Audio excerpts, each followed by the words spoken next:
go. So hello, welcome to the stream. Let me just open this up for us. So today we're going to play a little bit of the New Order as Yunnan down here. So what is our goal for this playthrough? Well, the goal is liberate China from the Japanese. Will that work out in our favor, or will we die horribly? I guess we'll see. I mean, I've never seen the AI do it, so I don't know if I'm really that much better than the AI is, let's be honest. Make sure we're up to speed 5 here. So, okay, Yunnan. Welcome. To look at the former province of Yunnan, nestled in the far southwest of China, one must first understand the aftermath of the defeat of Chongqing. The final victory of Japan in the Battle of Chongqing severely damaging the morale of the United Front forces in Yunnan. This, combined with the fall of Southeast Asia under Japanese control, meant that there's no way Yunnan could take a stand against Japan unscathed. Long Yun, the long-standing king of Yunnan, was no fool. He knew better than to force the people of Yunnan to die in a meaningless battle. The Imperial Japanese Army, on the other hand, plagued with terrain, supply issues, and years of accumulated fatigue, were at their limit. Thus both sides came to terms in order to avoid pointless bloodshed. But there was one variable that had yet to be resolved, that of Long Yun's status. Entrenched influence of Yunnan after years of his reign, complicated by mutual distrust of Wang Jingwei by his Japanese masters after Long Yun followed Cheng's call to condemn Wang's betrayal, Long Yun knew his rule would be untenable. Therefore, he passed the position of the governor to his cousin Lu Han, who is optimal for both sides of the conference table. Being less powerful and influential made him accessible to Japan. To Long Yun, he was his cousin and longtime comrade in arms, who he could trust fully in all of Yunnan matters.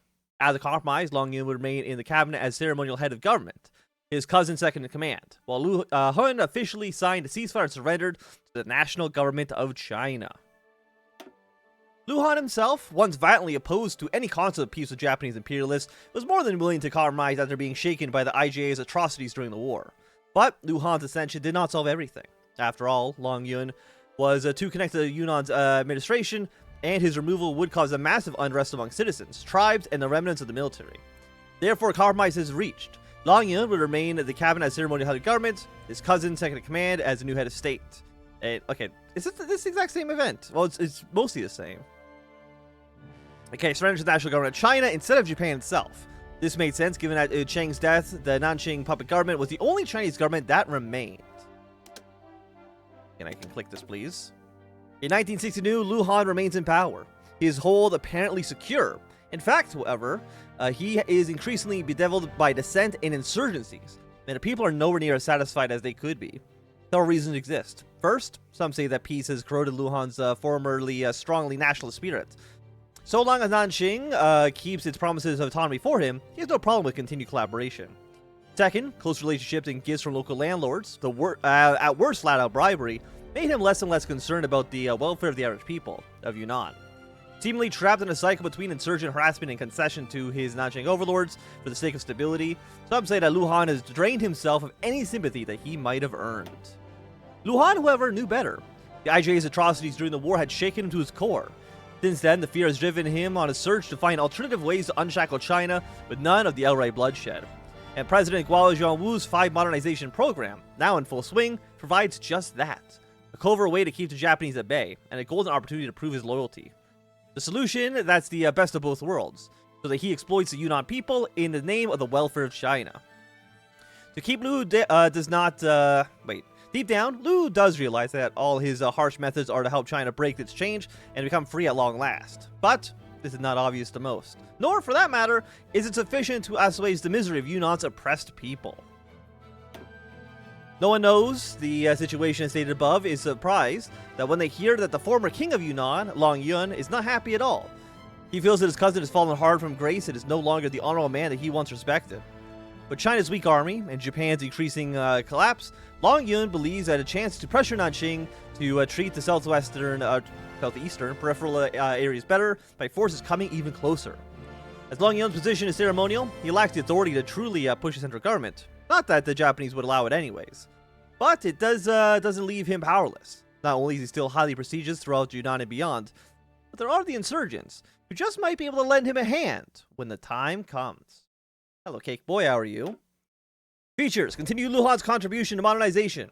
Read the life story of important dissenters against Luhan's rule.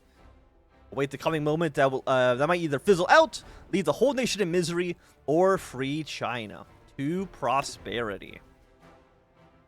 Okay, so let's go. So national focus. If in the West, 21 days on you. You're required to finish the unification of Yunnan and Guangzhou. Okay. So let's get you going. Let's see. So we have 5 production units. We have 5 energy. So, I mean, it's 1 to 1. I mean, that's a good ratio. And what do we want to take right now? Because, again, it is 1962. I think the research speed makes sense. What do we have for you? Factory output, max factories in state. So mass production methods, as well as probably production units to GDP ratio plus 1.5%. I mean, that seems like it could be okay. So we'll take you as well. And with our 0 out of 0 factories, what do we want to build? That's a great question. I have no idea. I mean, everything seems fairly okay. A stronghold network, is that new? Sensitive defensive network, massive bunkers, and I don't feel like I've ever seen this before. 50,000 points. You know what? Sure, let's try to build one. When will that be finished? Well, right now, literally never. Okay. 2, it'll be done in 1973. But I'm hoping we'll improve from there at some point. Okay, free military factories. We have 0 to 3. So, I mean, what do we actually need? I don't know yet. Okay. Infantry. What do you take? Anti-tank, artillery, infantry equipment, support weapons. So we need a lot of stuff. We need more stuff than we have factories. So I guess we'll go 1 anti-tank, 1 infantry, and then 1 support, I think seems okay. Am I ready for war? I mean, we're just getting started, so the answer is no, but I'm hoping we will get, I'm hoping we'll be ready at some point, for sure. And I am now. I have bought a new mouse. So I'm not going to have, okay, no, I want to get rid of you, because we're technically in Japan's faction. But I don't want to actually draw, or bring troops into Japanese-held territory. So, I completely forgot I even had that high rate button. But yeah, that's the plan, is we're going to try to free China.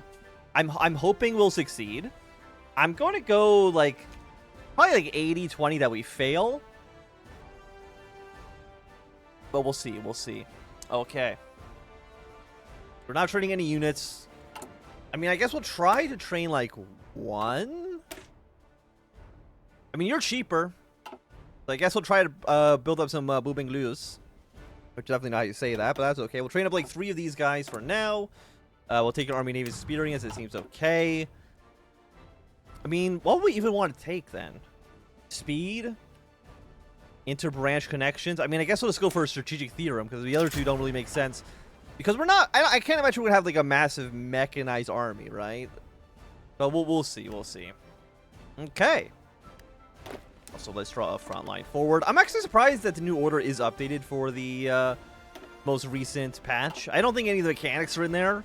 There's no secret weapons. There's no... We're down to 3 production units already? God damn it. There's no, you know, no secret weapons. I don't know actually what the nukes even do. Okay, agreement to end the crisis. Is Yunnan a democracy? No, Yunnan is a puppet state of Japan. But what we're trying to do is we're going to bring the National Revolutionary Army back into Yunnan. And then at some point try to fight the Republic of China and kick out the Japanese. I don't know really much else beyond that. Again, like I've never seen AI actually successfully win this war. I'm assuming it's possible. And I'm hoping that maybe we can bring, you know, the NRA 40th Army, the NRA 24th Army into the war as well. I think that would be nice. But I'm not 100% too sure if that's even actually possible. National debt. I mean, I guess we'll take the political power. I mean, again, we're going to do this anyways. And what is our economy looking like? We have 2 factories. Presumably now we only have 1 military, so we're not building, like, anything at all. Which is very, very cool. And the economy. 55% just GDP. But, I mean, it's on a downward swing. We're up to 77%. Credit rating is mediocre. Okay. Well, it's not great. Inflation at 1.3. GDP at 2.36 trillion. Honestly, it's not horrible. You know, I mean, GDP growth right now is 0.09%. I mean, that sounds bad, but, you know, things can be worse. Our situation. Yunnan.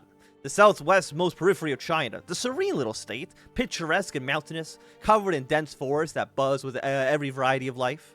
Watching over the peasant who tills the field, who works the mines and carries tremendous weight on their back, is Lu Han. Having inherited Yunnan's position as supreme authority from his cousin Long Yun more than a decade ago. Within Yunnan, there are the Yi people, a minority who owns most of the land in Yunnan, and whom Lu Han is now the undisputed leader. Outside of Yunnan, the Yunnan clique answers only to the Nanjing nationalist government, China's sole legitimate sovereign, with slight autonomy granted in return to boot. By maintaining his balance between the wealthy privileged elite at home and his brethren and superiors just across China's mountains and rivers, Lu Han ensures his own, and by extension Yunnan's, safety and security. Despite being what the unkind and foolish might label a warlord, Lu Han has very little interest in warring. True, those bandits skirting on our borders, the NRA elements, communists, those ghosts of the past haunting our serenity, they're a thorn in our side, but they amount to little more than trifling distraction. For Lu has a mandate to keep a greater good to contribute to. For at this very moment, the Republic's 5 modernizations roar to the heavens and inject our motherland with inexhaustible industrial vitality. And to their righteous cause, we selflessly devote Yunnan soil and wealth within. We extract, we sell, we harvest, we sell. Let us provide the firmament under which our mighty brethren shall twist the raw material of nature into the wonders of civilization. We must not, and we cannot, forget our place, as enemies lurk in the dark, both within and outside our borders. We must tread carefully, but forcefully. On sure feet, we must march towards a better future. For Yunnan, for China, for Lu Han. Onwards. We get our doctrine. I mean, I guess Greenwater Navy? I think it's just because we took the Army-Navy experience to begin with, but it's all good. It's all good. Are we ever going to have a Navy? I highly doubt it. Lu Han. When the dust settled on the Second Sino-Japanese War... okay. When the dust of the Second Sino-Japanese War had settled, there remained not left but to determine how to surrender. One thing was made clear by Tokyo. Long Yun, the king of Yunnan, the one hero who'd stood for the Chinese people, he had to go. The man was simply too influential, harbored too much danger to the Nanjing government. At that position, a nothing job would be more preferable. The only other figure that would then take up the mantle of leader would be his cousin by marriage, Lu Han. And so it happened that Lu Han ascended to the position of leader of Yunnan, not by the people's will, not by clever political machinations, not by a force of arms, simply as the only other option. At first it was difficult, managing reconstruction, fulfilling Nanjing's government and Tokyo's endless hunger for resources and men, exercising his duty while on constant watch out for assassins, malcontents, and the seemingly endless stream of traitors, defectors, and other useless delusionals, still unaware that the war had ended, and China, however bitter it may be, had lost. But, as with anything, slowly Yuhan grew to fit in this new role. He learned of the many ways to get around Yunnan's endless deficiencies and weaknesses. The men lurk in the shadow with armies and treasures behind them that could be enticed to support the government. The long peace corroded both his inner spirit and his naivete, and produced a statesman with sharp eye and sharper ears. The nationalist fervor that once burned so brightly now smolders away quietly. Perhaps it may never reignite, or perhaps it may. Nevertheless, Lu Han now sits atop a precarious corpse of power, held aloft by myriad promises to landlords and the wealthy, continued assurances of fealty to the Nanjing regime in exchange for autonomy, and above all, the disorganization of all the groups that could potentially unseat him. As long as this situation remains stable, and so will Yunnan. Now, I don't know how long this campaign will be. It's almost certainly not going to be as long as, let's say, the American campaign. Not going to be long as I'm assuming like the German campaign even was, even earlier than that. Probably be, I would assume maybe a little bit longer than the West Russian front, just because of, I can't imagine there's that much content for Yunnan. I mean, we're already at the end of the first month, which is already like way better. Long Yun. The name of Long Yun is a famous one, not just in his home province, but all across China. The king of Yunnan, the stalwart anti-Japanese force, the wise administrator, and the leader of the people. All epithets he has received at one point or another, all of which now gather dust as he sits on a paper throne as the ceremonial head of government. A nothing job, the sole purpose of which is to legitimize an administration that betrays every principle that he ever had. led by his cousin, a man more palatable as the leader of Yunnan to the Japanese forces. It's not always like this. There was once a time all the nation was ablaze with righteous fury against a Japanese invader, when he knew who was a friend and who was foe, and the peasants knew there was a leader who stood for them. But those days are long past, and now the peasantry are ground to dust systematically under the boots of Japan's lapdogs, with no voice of complaint allowing them to issue from them. The fire and fury of the war had been replaced with dead-eyed resignation. From the shattered villages populated solely by women who still hang pictures of the walls of their missing halves, to the mines and farms that ripped the green earth's bounty from the soil to be shipped off to sea, far, far away from Yunnan, to the cities that litter with veterans who lost their limbs fighting against the men who now dictate their very existence, a nuisance to public order. Everywhere Long Yun looks, all they can see is the bitter legacy of a lost war. You cannot continue like this. Even with spies and turncoats listening at every corner, whispers travel of men with arms who still believe in the old ways, who still believe in the sanctity of justice, and who still remember the time that he, Long Yun, led them against a despicable invader. A quiet flame still burns in Zion, and if the traitors of Nanjing and the devils of Tokyo refuse to hear the cries of his people, there's always arranged the option to light it with the torch of revolt. Once upon a time, it was the fire that burned away the locusts that threatened to feast on Yunnan's bosom. It will be the same fire that burns away the plague that now infests all of China. I'm pretty sure JFK is probably going to be assassinated before this campaign's over, because I'm trying to thinking back to previous campaigns, when roughly did Yunnan go to war with China? I want to say it's like 68, give or take. I don't want to definitively say that, but it's like mid to late 60s, 66, 67, 68. I want to say around there is when the NRA revolt happens, but can't say with 100% certainty. I should put this drink into like a cup instead of drinking it from the bottle. I think that'll be a lot easier to actually drink from. Okay. So that's our 50 political power. A little bit of money towards the debt, but honestly, that's not too bad. Okay, get some stability. The law for my enemies. And is there anything we can even do with this political power? Right now, no. But I'm assuming we're probably gonna be saving up for some grand display at some point in time. The third option. The tyrants who ruled it liked to impose on Yunnan's peasantry that they were the only two choices for them, to work or to die. In reality, they had neither. Those who did not work were killed, and those who were dead did not have to work. There were those who proclaimed that there was a third choice, to stand and fight, to take up the tradition of China's innumerable popular revolts, and show that the fat parasites who lorded over them that there was still a spirit in the minds of the workers and the peasants. By 1962, every single one of them had failed. From strikes to outright revolts, it seemed that without a unifying figure to rage of the masses dispersed into 1,000 directions, affecting nobody that they had aimed for and harming everyone who had participated in them. The idea of challenging authority itself had become associated with the brutal reprisals that inevitably came after. The intentional deprivations and the starvation of families that had already only scraped by day after day. Most of those men willing to fight had now vanished into the forests and the mountains, having joined some group or another waiting for their opportunity. Those men now bide their time, huddled around the fires, remembering the days when tyranny was overthrown, even if only for a little while. And the dreams of the masses rose, as high as the embers that lit their faces. The Taiping Rebellion, the Zhihai Revolutions. Even if one movement failed, another eventually succeeded. And if one man died, 100 more would take his place. Policemen visiting the villages and towns only see the defeated faces that they were presented with. Hear only the stories of resignation and surrender. And it is true, there are few left who would act in defiance themselves. But the simmering rage of hundreds of lost sons, thousands of lost kin, and millions of lost countrymen did not so easily dissipate after even with the decades past. And as the rage grows, all that is left for the floodgates is to truly open one last time. It's the missing ingredient, the lack of which damned every previous attempt. In the back of every mind of Yunnan whispers a single wish. Give us a liter.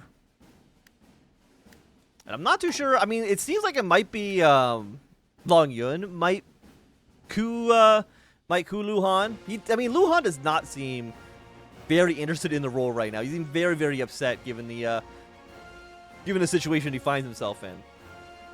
Which, I mean, it's understandable. It's not an enviable position for sure. You know, our units are also garbage. How many troops did China have? 20, 0, 7, 8, 12. So it's like the other Chinese factions, like, they don't really have that many units either. Like, I'm assuming if we went to war with Japan would also join, but they've only got 35 divisions themselves. So, like, Japan, I mean, they probably have air power, huh? I'm assuming the Japanese could definitely, like, just bomb us into oblivion, which, I mean, sounds rude. I'm not happy about that. Okay, prison breakout. Prime Minister of Australia has resigned, and I think I shall resign from this episode. So if you enjoyed, my thumbs up. If not enjoy, you can always thumb down. Do you want to see more, subscribe, and goodbye.